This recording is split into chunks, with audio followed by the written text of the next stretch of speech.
Hello friends, welcome back to another episode of the micro video series here. So today one of my favorite theorems here, very easy theorem, very useful theorem. It's going to cut down many of the mechanics problems from 10 lines to 2 lines. Awesome, wonderful, very easy to understand. But let's get started with the little question that I gave you as a homework. I am hoping that you have given enough thought on this, but let's look at it first. So let's say there is a hill here. And usually what we saw in the previous examples, if I take an object and I throw it up, as the body goes up, its kinetic energy reduces, potential increases. Remember that, because when it's going up, it's slowing down. So we say, okay, kinetic getting converted into potential. Usually that is the case. When things go up, kinetic reduces, potential increases. But this is a different kind of scenario, बच्चों. तो इसमें थोड़ा ज़्यादा ही steep बना दिया मैंने, चलो कोई बात नहीं. तो अगर ये कार है और ये कार यहाँ पहुँचती है, they're saying the driver is accelerating, it's speeding up. So this one was, let's say, 50 kilometers an hour, which is still very large. So let's say 20 kilometers an hour, and the speed here was 30 kilometers an hour. So you can clearly see here, when the car has gone up, the potential energy has increased because उसकी height ज़्यादा हो गई ना, पहले इतनी height थी, अब ज़्यादा height हो गई. So mgh has increased, so potential energy is definitely increasing. Now what about kinetic energy? भाई उसकी speed भी तो ज़्यादा हो गई ना. हाफ एम वी स्क्वायर करा पहले तो कम था, हाफ एम वी स्क्वायर ज्यादा हो गया, तो काइनेटिक एनर्जी भी इंक्रीज हो गई भाई, दोनों इंक्रीज हो गई. So the question is, does this violate the law of conservation of energy? No. Yeah, this extra energy is coming from the fact that the engine driver or the car driver has pressed on the accelerator. More and more petrol is being burned, and that chemical energy of the petrol is getting converted into this energy. So the law of conservation of energy is not violated. So in the usual scenarios, when we throw the body up and it's coming down, we are saying, okay, no other energy is getting transferred here. So whatever was the mechanical energy here, it should be here, it should be here, it should be here. लेकिन अगर मैं देखूं इस case में, तो there are some external sources providing energy. So kinetic भी increase, potential भी increase, violation of नहीं नहीं कोई वायलेशन नहीं. So give another thought to that. In the meantime let's get started. Pause करके वीडियो देखा करो. So work energy theorem in a nutshell, the net work done on an object is equal to the change in its kinetic energy. मैं बता रहा हूँ बहुत useful है, बहुत इजी है. First of all, what it is, what is it? तो कोई ऑब्जेक्ट है, क्या ऑब्जेक्ट हो सकती है? डब्बा हो गया ये मेरा, है ना. तो ये डब्बा है यहाँ पे, this box is here. Now there are different agencies working on it. So there is a boy here who pushes on it. फिर एक ब्लू बॉय आया, उसने उसको यहाँ पुश किया, है ना. फिर कुछ फ्रिक्शन था, फ्रिक्शन ने कुछ वर्क किया. So now if you look at this person is doing a positive work, assuming the box is moving in this direction. है ना. मैं एग्जांपल्स लेके बताऊंगा, अभी तो थ्योरम बता रहा हूं. So this person is doing a positive work, this one is doing negative work, and this is also doing negative work. If you are not clear with positive and negative works, go back to the previous videos and you can definitely see those videos and understand what is positive negative works. So red boy is doing positive work, blue boy doing negative work. या positive लिख दिया, गलती हो गई भाई, माफ कर दो. हाँ. और friction is also doing negative work. So something like, let's say this was plus 100 joules, this was negative 50 joules, this was negative 10 joules. So net work कितना डन हुआ? positive 100 minus 50 minus 10. So net work मतलब total work कितना done हुआ भाई? total work done हुआ 40 joules. इस box की जितनी भी काइनेटिक एनर्जी थी वो 40 जूल से बढ़ चुकी है. एग्जांपल ले लेते हैं, एग्जांपल से ज्यादा समझ में आएगा, अभी तो एब्स्ट्रैक्ट बात हो रही है. A ball of mass 2 kilograms is dropped from a height of 5 meters. Analyze the motion. इधर पॉज मत करो वीडियो, देखो मैं क्या करता हूँ. नेक्स्ट क्वेश्चन में pause the video and try that. So let's say there was a height of 5 meters. तो ये 5 मीटर हाई कोई बिल्डिंग रही होगी. तो this is 5 meters here, and the question says, okay, there is a ball here 2 kilograms and it is dropped. छोड़ दिया उसको. Analyze the motion of the ball from work energy perspective.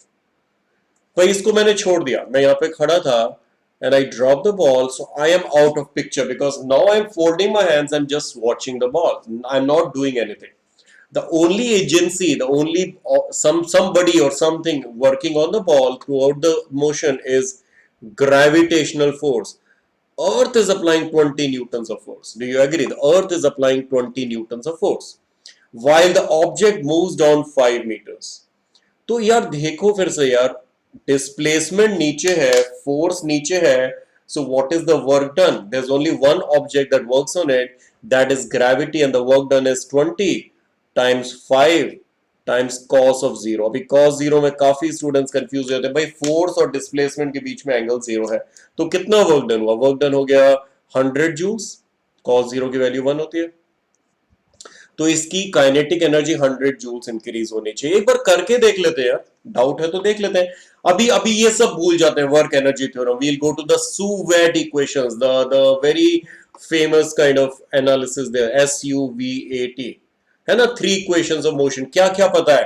Taking downward direction as positive, I know displacement is +5, I know initial velocity is 0, final velocities हमने क्या करना है, acceleration is 10, तो final velocity से क्या करना है, मतलब फाइनल वेलोसिटी को पता करना है, टाइम से क्या करना है।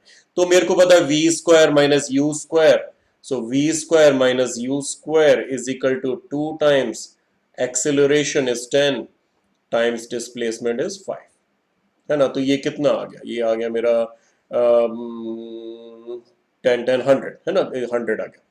अभी काइनेटिक एनर्जी यहाँ पे कितनी हो जाएगी? v स्क्वायर अगर इतना है तो काइनेटिक एनर्जी होती है half into mass into velocity square.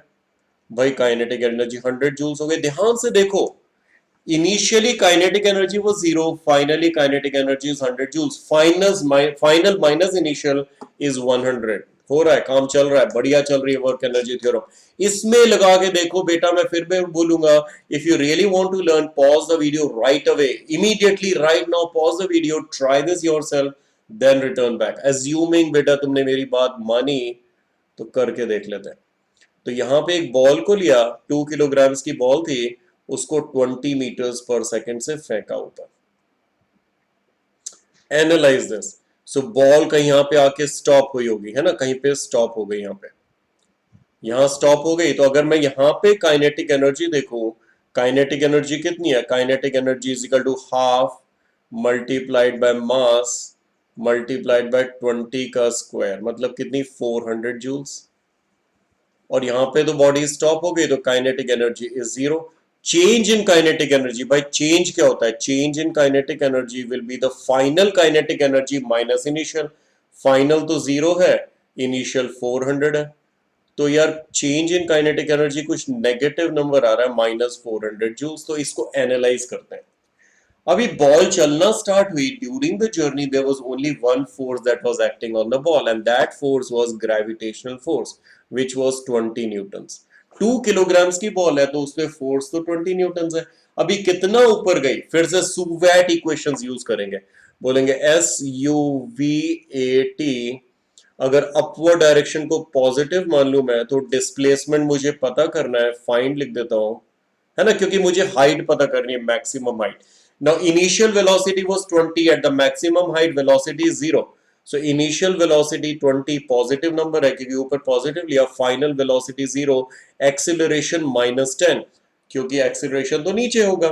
तो if I say v square minus u square is equal to 2 times acceleration times displacement, पता नहीं यार, तो इसको जब सॉल्व किया तो डिस्प्लेसमेंट आ गया 20 मीटर्स। मतलब बॉल 20 मीटर्स ऊपर गई, बॉल 20 मीटर्स ऊपर गई, उस पर फोर्स लग रहा था 20 मीटर्स नीचे, तो वर्क डन कितना हो गया? वर्क डन कितना हो गया? वर्क डन हो गया force which is 20 Newton's times displacement 20 times cos of 180। अरे हो तो गया -400 joule. So you can clearly see जितना वर्क उस पे ग्रेविटी ने किया, उतनी change in kinetic energy, because initially 400 थी और फाइनली 0 गई, नेगेटिव चेंज एनर्जी हुई है और नेगेटिव वर्क डन हुआ था। इसको ट्राई करो बेटा, you are losing opportunity to learn if you are looking at my solution. तुम करो ना अपने आप। चलो अभी assuming that you've already tried yourself, let me show you how to do. I think this video is going to go a little beyond 10 minutes, but please see this. 3 meters high का table कैसे होता है मुझे नहीं पता, मैंने तो बना दिया, कुछ अजीब सा टेबल लग रहा है मुझे, है ना, ठीक है, ऐसे टेबल पाए लग रहा है, जो भी है। सो 2 किलोग्राम्स की ऑब्जेक्ट थी, स्लोली, अरे बहुत टाइम है, लॉकडाउन चल रहा है, बहुत टाइम है, बस धीरे धीरे धीरे लाना है उसको, बहुत धीरे लाना है। बहुत धीरे लाने का रीजन क्या है मैं बता देता हूँ। 2 किलोग्राम्स की ऑब्जेक्ट थी तो उस पर 20 न्यूटन्स ग्रेविटी अप्लाई कर रही थी, है ना, earth was applying on it. Now if I pull it very hard like 30 newton से जल्दी आ जाएगी. पर मेरा गोल क्या है, बहुत कम फोर्स लगाना है, minimum required force which is 20 Newton's plus थोड़ा सा फोर्स.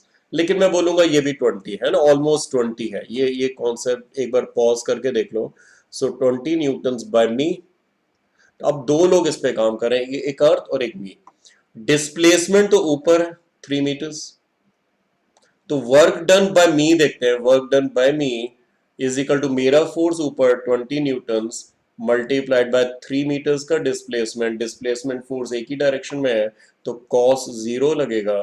तो ये पॉजिटिव 60 जूल्स का काम मैंने किया. मैंने अभी अर्थ के पर्सपेक्टिव से देखें तो वर्क डन बाय अर्थ 20 न्यूटन्स का तो फोर्स लगाया, 3 मीटर्स का डिस्प्लेसमेंट हुआ, लेकिन फोर्स नीचे डिस्प्लेसमेंट ऊपर. सो कॉस 180 लग गया. तो कितना वर्क डन हुआ, -60 जूल्स. तो नेट वर्क डन कितना हुआ, नेट मतलब दो लोग काम कर रहे थे उनका टोटल कितना हो गया, net work done is equal to 60 माइनस 60 0 जूल्स. ठीक है. चेंज इन काइनेटिक एनर्जी कितनी है भाई, यहाँ पे नीचे जब थी तो it was at rest, zero velocity पे थी. ऊपर जाके भी तो जीरो वेलोसिटी है. Slowly and placed on the table, जमीन पे जीरो काइनेटिक एनर्जी थी, टेबल पे जीरो काइनेटिक एनर्जी है, change in kinetic energy zero. These kind of analysis will actually help a lot in not these kind of problems, in difficult problems where you have to analyze the mechanics problems and work energy theorem that will be used in mechanics. Sometimes electrostatics में भी काफी use हो जाती है, बल्कि होती है, बहुत होती है. इलेक्ट्रोस्टैटिक्स में तो बहुत यूज होगी, न्यूक्लियर फिजिक्स में यूज होगी. This is a very useful theorem बेटा, इसमें थोड़ा टाइम लगा के रिवाइंड करके देख लेना. तो अभी मैं इसमें देखूं होमवर्क, अगर मैं देखता हूं ये वाला क्वेश्चन, सब लोगों को रिक्वेस्ट करूंगा 5 मिनट एटलीस्ट लगाना. ऐसा नहीं, ऐसे नहीं करना. कार की फोटो बनाना, उसमें फोर्सेस बनाना, बोलना कि दो लोग काम कर रहे हैं, and then try to find out the total work done, and then find the change in kinetic energy and then analyze. इस क्वेश्चन को 10 मिनट भी लग सकते हैं. Take your time and try to do that. Next time I'm going to come back with the next video on power, and I'll end this video right on time by a code where you should always say to yourself you can do it. So looking forward to the next video. I'll be back soon within a few days. Thank you. Bye bye.